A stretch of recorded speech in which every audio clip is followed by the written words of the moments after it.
Welcome to the tripod. Okay. Hello.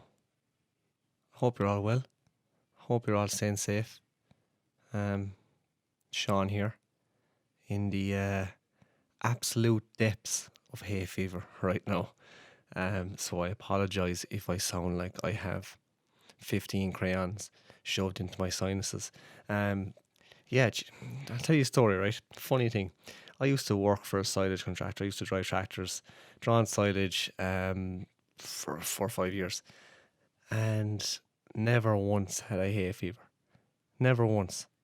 And the tractor could be so full of dust, to be like Nazareth, and I was fine. And then when I stopped doing it, every year since, I suffer from the months of May to August with terrible hay fever, and I end up dosing myself on antihistamines.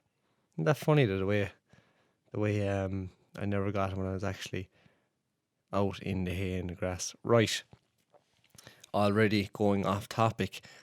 Welcome to another mini pod, and this mini pod is going to follow up on what we discussed in terms of predicting a good sunrise or sunset.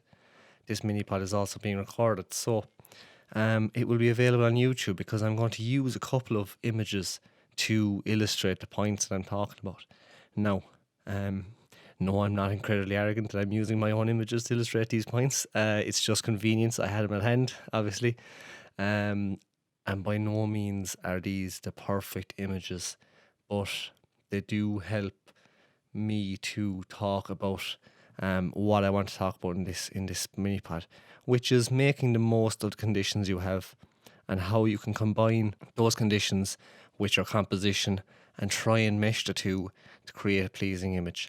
This is something that I think landscape photographers do naturally anyway. We always look for the best conditions to shoot in, and naturally enough, that will coincide with a composition. Sometimes it happens by itself, sometimes we do it intentionally. Either or, it's still an important thought process to have when you're out shooting in the landscape. Okay, so yeah, look, I'm just going to jump straight into this.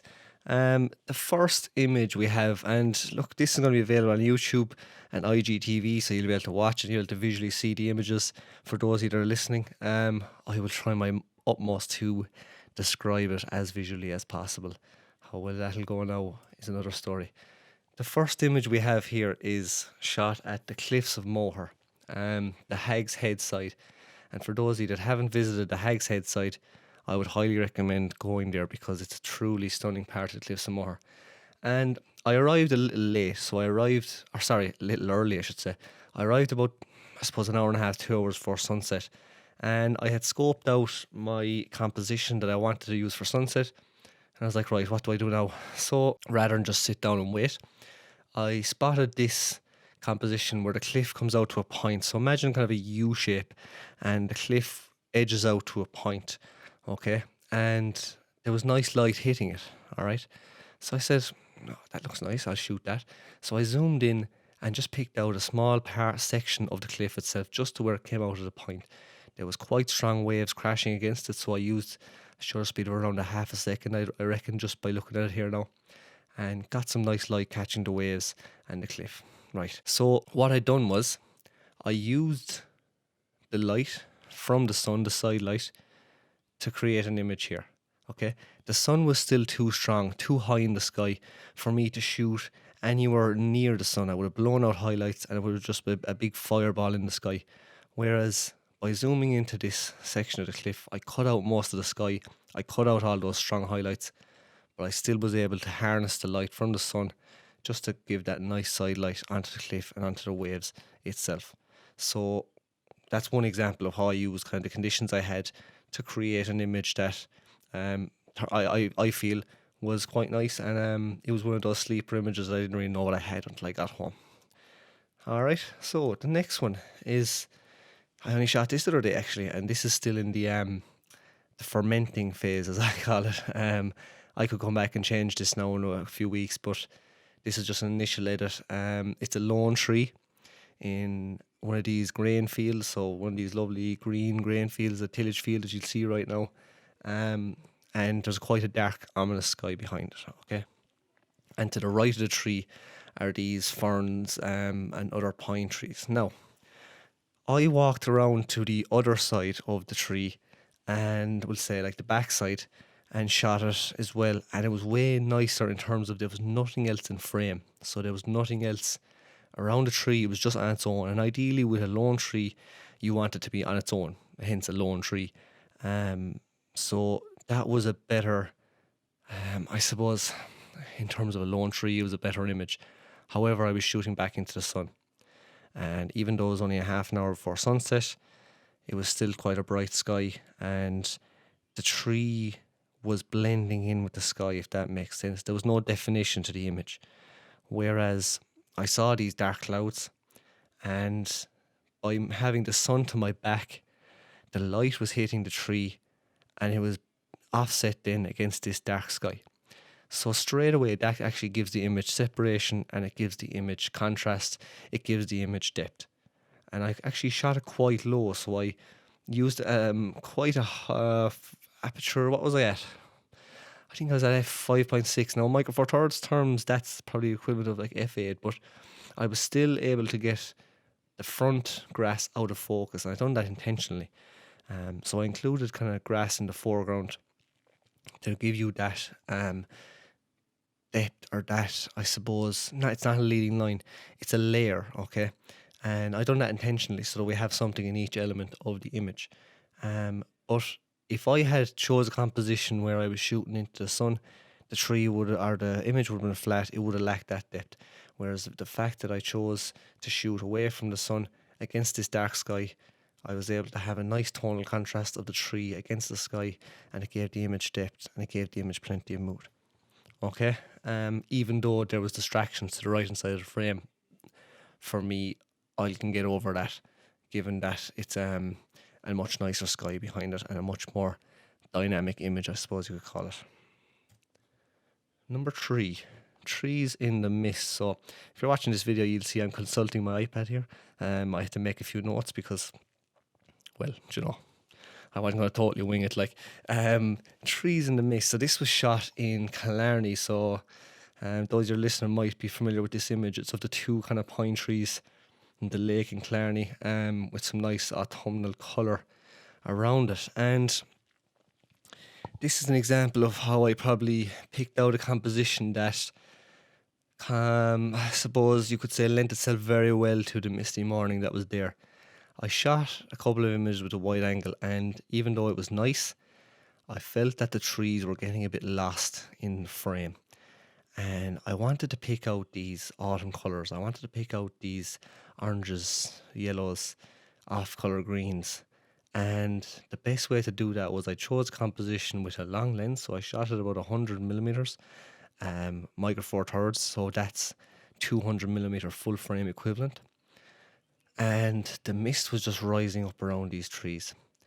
And without that mist, it would have been a flat image, quite boring. It probably still would have been nice because the colours are quite nice and the trees have lovely texture and definition in them.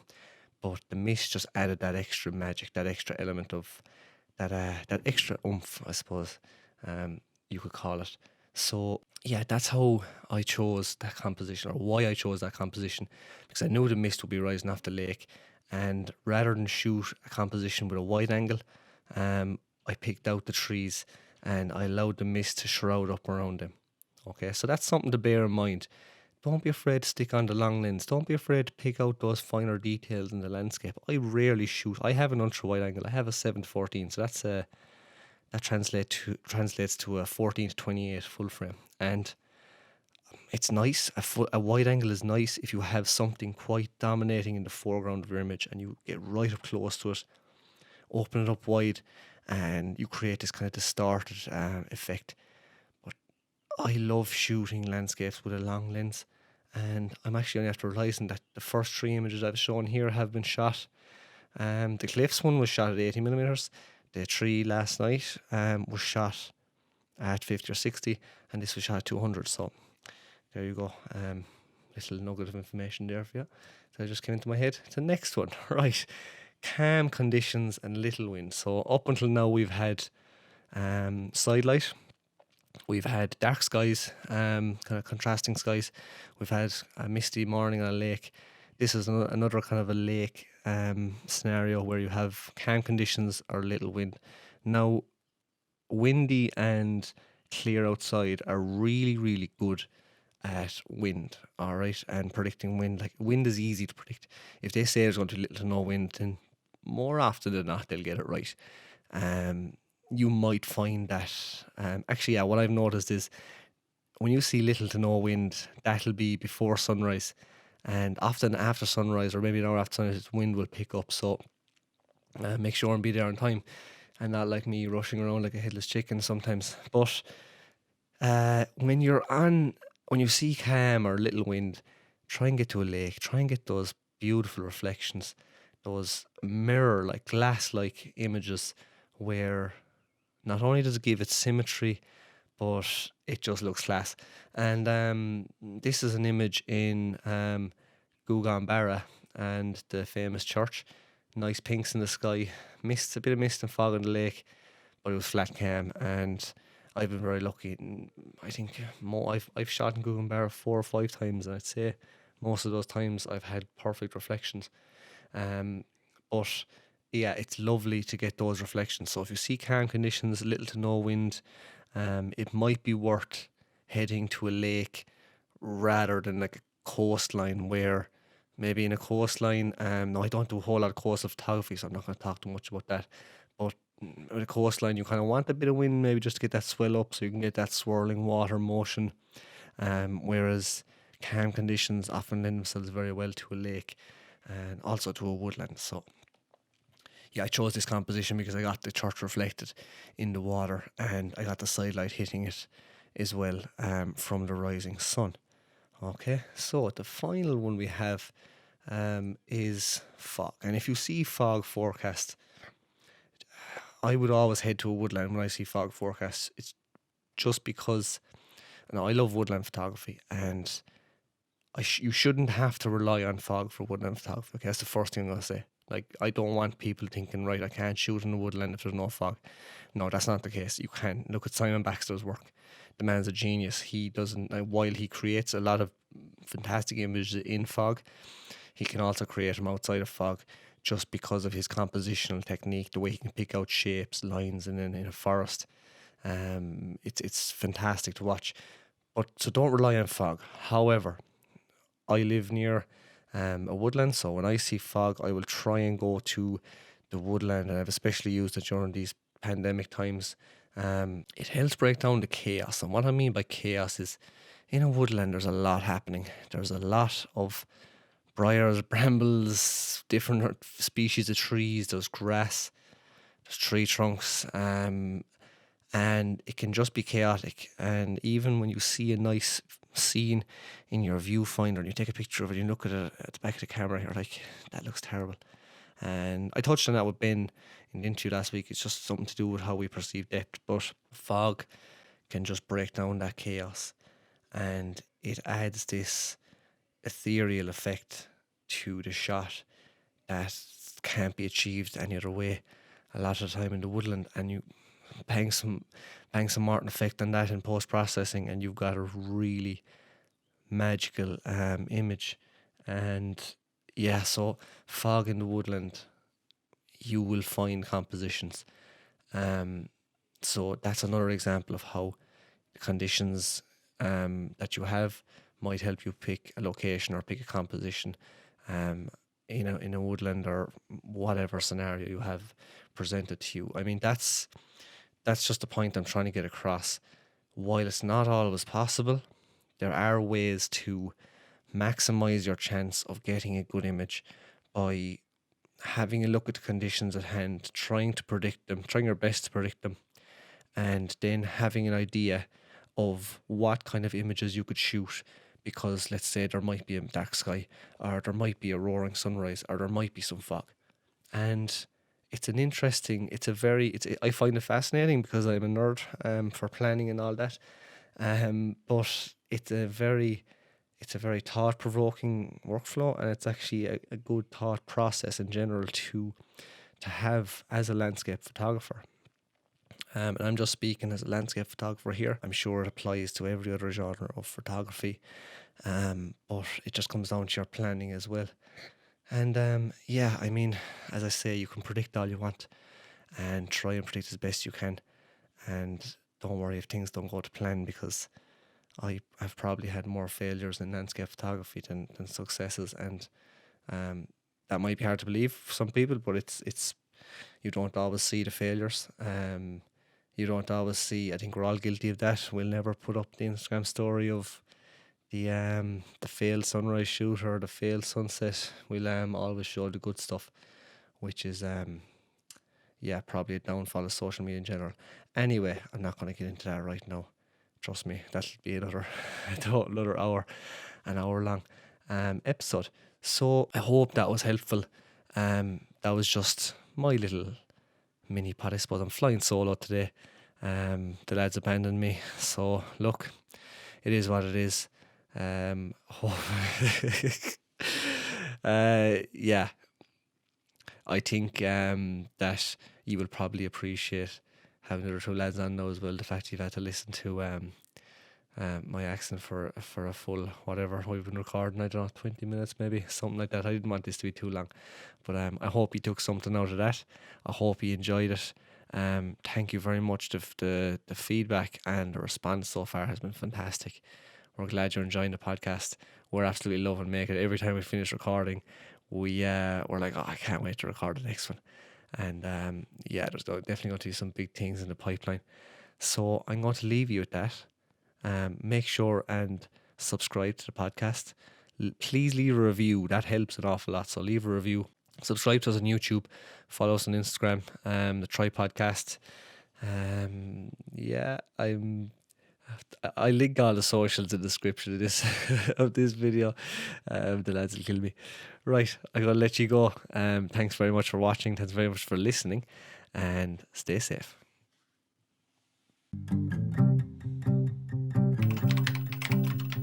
Let's talk photography.